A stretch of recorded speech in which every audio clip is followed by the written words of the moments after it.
Mr. Lim Biow Chuan. So some years ago, when I was serving as a grassroots leader, I visited rental flats regularly. My experience visiting these flats are that many of the older rental flats face each other via a common corridor, and there's little ventilation or light between the flats.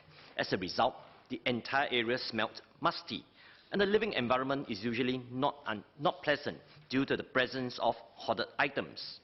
When I became an MP for Mountbatten and visited the Dakota Crescent rental flats in the constituency, the living environment was much better, as the flats were spacious and better ventilated.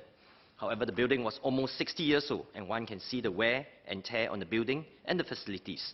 The lifts were old and break down regularly due to their age and lack of spare parts.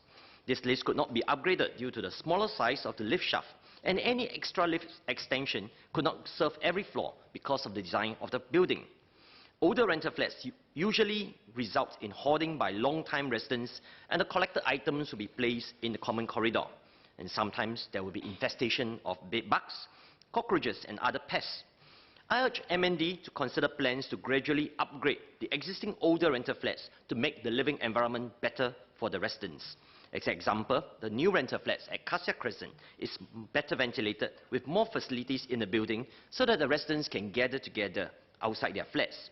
The lift also stops at every floor, and this allows elderly residents or those on wheelchairs to travel out of their flat.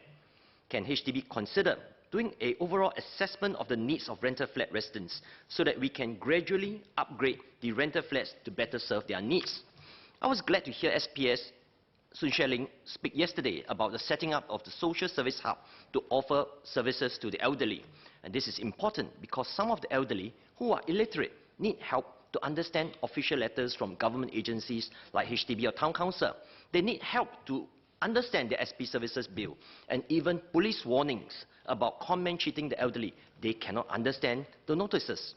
So the social service office would be of great help to help these elderly illiterate residents understand messages better. I also urge MND to consider providing more facilities to support the elderly residents in the rental block of flats. Even simple things like having food stores near the flats, bus stops near the rental flats would make life better for some of these elderly staying in the rental flats.